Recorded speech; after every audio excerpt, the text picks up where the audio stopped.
500만 원짜리 텐트가 50만 원에도 팔리지 않습니다. 중고거래 앱을 열어보면 한때 웃돈을 얹어도 구할 수 없었던 프리미엄 장비들이 반값도 아니고 10분의 1 가격에 쏟아져 나오고 있거든요. 캠핑업계 1위 기업의 순이익이 1년 만에 99.9% 증발했고 40년 역사의 국내 대표 브랜드가 창사 이래 첫 적자를 기록했습니다. 주말마다 고속도로를 마비시키던 그 수백만 캠핑족들은 다 어디로 사라진 걸까요? 10조 원 시장이라는 화려한 숫자 뒤에서 장비업체들은 줄도산하고 퇴직금 털어 캠핑장 차린 자영업자들은 30억 들인 땅을 10억에도 못 팔고 있습니다. 불과 3년 전까지만 해도 황금알을 낳는 거위였던 캠핑 산업이 지금은 아무도 손대지 않는 애물단지가 되어버렸거든요. 단순히 유행이 지나서가 아닙니다. 소비자들이 배신당했고 업계는 스스로 무덤을 팠습니다. 그 처참한 몰락의 전말을 지금부터 파헤쳐 보겠습니다. 이 이야기를 제대로 이해하려면 우리가 그토록 캠핑에 미쳐 있었는지부터 돌아봐야 하는데요. 시간을 2020년으로 되돌려보면 모든 게 선명해집니다. 코로나 팬데믹이 터지면서 하늘길이 막혔고 해외는커녕 국내 여행조차 눈치 보이던 시절이었죠. 사람들에게 캠핑은 유일한 탈출구였습니다. 타인과 접촉하지 않으면서도 여행 기분을 만끽할 수 있는 완벽한 대안이었으니까요. 너도 나도 텐트를 사들였고 SUV 판매량은 역대 최고치를 경신했습니다. 그때 캠핑은 단순한 취미가 아니라 하나의 문화 현상이었거든요. 인스타그램에는 감성 캠핑 사진이 끊임없이 올라왔고 장비가 좋을수록 인정받는 분위기가 형성됐습니다. 스노우피크 텐트 하나 갖는 게 캠핑족들의 로망이었고 헬리녹스 의자에 앉아 불멍하는 사진 한 장이 수천 개의 좋아요를 받던 시절이었죠. 그런데 2024년 현재 그 화려했던 거품이 처참하게 터지고 있습니다.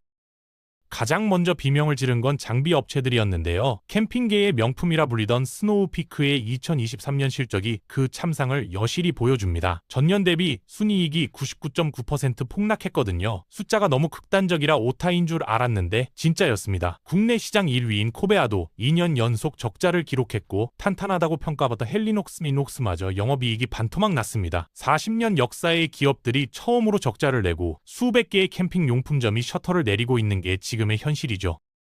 이 몰락의 첫 번째 원인은 진입 장벽의 배신이라고 볼 수 있습니다. 캠핑은 처음엔 가벼운 마음으로 시작하게 되거든요. 텐트 하나 사서 주말에 떠나볼까 하는 생각으로 시작하는데 막상 견적을 뽑아보면 현실의 벽에 부딪힙니다. 제대로 된 거실형 텐트 하나가 200만 원이고 여기에 의자, 테이블, 침낭, 조리 도구, 랜턴까지 기본적인 구색을 갖추려면 500만 원에서 600만 원이 순식간에 사라지거든요. 소형차 한 대 값이 들어가는 취미가 되어버린 겁니다. 문제는 이 비싼 장비를 사고 나서 겪게 되는 현실 자각의 순간인데요. 한국의 캠핑 문화는 유독 이사 수준의 짐을 챙기는 것으로 유명합니다. 금요일 퇴근하고 지친 몸으로 짐을 싸서 캠핑장까지 운전해 가면 이미 밤 8시가 넘고 거기서 땀 뻘뻘 흘리며 텐트 치고 장비 세팅하고 나면 밤 10시가 훌쩍 넘어버리죠. 그렇게 힘들게 설치해놓고 정작 즐길 시간은 몇 시간 되지 않습니다. 다음날 아침이 되면 결로 때문에 축축하게 젖은 텐트를 말릴 새도 없이 11시 퇴실 시간에 쫓겨 허겁지겁 철수해야 하거든요. 집에 돌아오면 완전히 녹초가 됩니다. 이런 과정을 몇 번 반복하다 보면 머릿속에 하나의 의문이 떠오르게 되는데요. 내가 내 돈 500만 원 쓰고 왜 밖에서 이 고생을 하고 있는 거지 하는 근본적인 회의감이 드는 겁니다. 주말에 푹 쉬어야 할 시간에 오히려 더 피곤해지고 월요일 출근길이 지옥처럼 느껴지는 경험을 하게 되면 텐트는 자연스럽게 창고 신세가 되죠. 여기까지는 그래도 개인의 선택 문제라고 볼 수 있는데 진짜 캠핑족들의 뒤통수를 친 건 따로 있습니다. 두 번째이자 가장 결정적인 원인은 캠핑장들의 배짱 장사입니다. 수요가 폭발하니 가격을 올리는 건 자본주의 사회에서 당연한 현상이라 치더라도 그 정도가 지나쳤거든요. 불과 몇 년 전만 해도 3만 원에서 4만 원 하던 1박 요금이 지금은 7만 원, 10만 원을 훌쩍 넘깁니다. 고급 글램핑장은 30만 원, 50만 원을 아무렇지 않게 부르기도 하죠. 가격만 비싼 거면 그래도 납득이라도 할 텐데 서비스는요 뒷걸음질 쳤습니다. 일부 캠핑장들은 아예 1박 예약을 받지 않고 무조건 2박 이상만 받겠다고 선언했는데요. 직장인들이 주말에 어떻게 2박을 합니까? 울며 겨자 먹기로 토요일 하루만 자는데도 2박 요금을 내야 했습니다. 여기에 인원 추가 요금이라는 명목으로 기본 2인 요금만 받고 자녀들은 1인당 2만 원씩 더 받고 심지어 차량 한 대당 10,000원을 또 받는 곳도 있었거든요. 이렇게 옵션제를 당하다 보면 1박에 15만 원, 20만 원이 순식간에 사라집니다. 그런데 정작 시설은 어떤가요? 샤워실 물은 졸졸 나오고 화장실에서는 냄새가 진동하고 옆 사이트와는 너무 붙어 있어서 옆집 대화가 다 들리는 수준이었습니다. 소비자들이 바보가 아니잖아요. 계산기를 두드려보기 시작한 겁니다. 이 돈이면 에어컨 빵빵하고 조식까지 주는 호텔에 갈 수 있는데 내가 왜 딱딱한 바닥에서 잠을 자야 하는 거지 하는 생각이 드는 순간 캠핑의 가성비 공식은 완전히 무너져 버렸죠. 세 번째 원인은 강력한 대체제의 등장입니다. 2022년 하반기부터 코로나 규제가 풀리면서 하늘길이 열렸고 인천공항은 다시 사람들로 붐비기 시작했거든요. 사람들의 생각이 바뀌었습니다. 텐트 칠 돈으로 일본 가서 온천하고 동남아 가서 마사지 받자는 쪽으로 마음이 기울어진 거죠. 실제로 해외여행이 재개되면서 캠핑 인구 중 가볍게 즐기던 라이트 유저들이 대거 이탈했습니다. 2024년 기준으로 월 2회 이상 캠핑을 가는 진짜 캠핑족 비중은 2021년 24%에서 10% 초반대로 급락했거든요. 700만 캠핑 인구라는 통계가 있지만 실상은 텐트를 창고에 박아두고 해외로 떠난 유령 캠퍼가 대부분이라는 뜻입니다. 그나마 국내에 남은 사람들은 장비를 새로 샀을까요? 여기서 등장하는 게 알리익스프레스와 테무의 공습인데요. 국내 브랜드에서 20만 원 하던 텐트가 중국 직구 플랫폼에서는 5만 원, 6만 원에 팔립니다. 물론 품질 차이가 있겠지만 1년에 한두 번 가는 사람들에게는 그 정도 퀄리티면 충분했던 거죠. 매장에서 제품 구경만 하고 결제는 알리에서 하는 쇼루밍족이 늘어나면서 동네 캠핑 용품점들은 임대료도 건지지 못하고 줄줄이 폐업하게 됐습니다. 오프라인 매장의 존재 이유가 사라져버린 겁니다. 온라인에서 리뷰 보고 직구하면 되는데 굳이 비싼 매장에서 살 이유가 없어졌으니까요. 이건 캠핑 산업만의 문제가 아니라 전체 소비재 시장의 구조적 변화이기도 한데 캠핑 업계가 특히 심하게 타격을 받은 이유가 있습니다. 네 번째 원인은 기술의 발전이 전통 캠핑 시장을 잠식하고 있다는 점인데요. 요즘 전기차 많이 타시죠? 전기차에 있는 VEL이라는 기능이 캠핑의 판도를 완전히 바꿔놨습니다. 예전에는 가스버너 챙기고 무거운 대용량 배터리 챙기고 랜턴이랑 충전기까지 짐이 엄청났는데요. 이제는 전기차에 코드만 꽂으면 에어프라이어로 요리하고 전자레인지 돌리고 심지어 에어컨까지 틀 수 있거든요. 그러니 누가 가스버너를 사고 누가 고가의 랜턴 을 사겠습니까?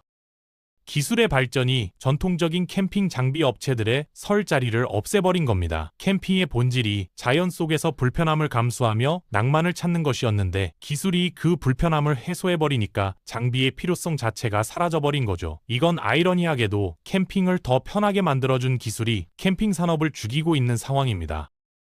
지금 캠핑 시장은 극단적인 양극화 상태에 빠져 있는데요. 중간이 완전히 사라졌습니다. 한쪽에서는 아예 차에서 잠만 자는 차박이나 배낭 하나 메고 떠나는 백패킹처럼 극도로 간소화된 형태로 가고 있고 반대쪽에서는 수억 원짜리 캠핑카를 사거나 1박에 50만 원짜리 럭셔리 글램핑을 가는 초호화 형태로 나뉘고 있습니다. 가장 돈이 됐던 4인 가족이 텐트 치고 고기 굽는 거대한 중간 시장이 완전히 붕괴된 거죠. 이 현상이 낯설지 않은 게 이웃나라 일본이 먼저 똑같은 과정을 겪었거든요. 일본도 애니메이션 유럽캠프 열풍으로 캠핑 붐이 불었다가 1년 반 만에 거품이 꺼지면서 수많은 캠핑장이 폐허로 변했습니다. 산까지 사서 캠핑장을 만들겠다던 사람들이 파산하고 중고시장에 장비가 헐값으로 쏟아져 나왔던 그 과정을 지금 대한민국이 그대로, 아니 더 빠른 속도로 밟고 있는 겁니다. 특히 우려되는 건 뒤늦게 캠핑장 창업에 뛰어든 자영업자들인데요. 땅만 있으면 돈 된다, 글램핑은 무조건 흑자다라는 말만 믿고 퇴직금을 털어넣으신 분들의 상황이 심각합니다. 캠핑장 하나 제대로 만들려면 토지 매입부터 시설 공사까지 15억에서 20억 원이 드는데 손님은 줄고 전기료 같은 고정비는 계속 오르고 있거든요. 주변에 새로운 캠핑장이 계속 생기면서 시설 경쟁까지 치열해지고 있습니다. 수도권 인근에 30억 원 들여 만든 캠핑장이 10억 원에도 안 팔리는 게 지금의 현실이거든요. 매물은 쏟아지는데 사려는 사람은 없으니 가격은 계속 떨어지고 버티다 못한 사람들은 손해를 감수하고 처분하거나 최악의 경우 파산으로 이어지고 있습니다. 이건 단순히 장사가 안 되는 수준이 아니라 한 가정의 노후 자금이 통째로 날아가는 비극적인 상황이죠. 정리해보면 지금의 캠핑 산업 몰락은 단순한 유행의 변화로 설명할 수 없습니다. 비상식적인 가격 인상으로 소비자의 신뢰를 스스로 무너뜨렸고 해외여행이라는 강력한 대체제에게 고객을 빼앗겼으며 저가 중국산 공세와 기술 변화에 적응하지 못한 총체적인 구조적 붕괴입니다. 10조 원 시장이라는 화려한 숫자 뒤에서 실제로 돈을 벌어야 할 기업들과 자영업자들은 처참하게 무너지고 있는 거죠. 물론 캠핑이 완전히 사라지지는 않을 겁니다. 오히려 거품이 꺼지고 나면 진짜 캠핑을 사랑하는 사람들만 남는 건전한 조정기가 올 수도 있거든요. 과열됐던 시장이 정상화되면서 가격도 합리적인 수준으로 돌아오고 품질 경쟁을 통해 더 나은 서비스가 등장할 가능성도 있습니다. 하지만 그 과정에서 준비되지 않은 기업들과 유행만 쫓아 창업했던 캠핑장들의 고통스러운 구조조정은 피할 수 없을 겁니다.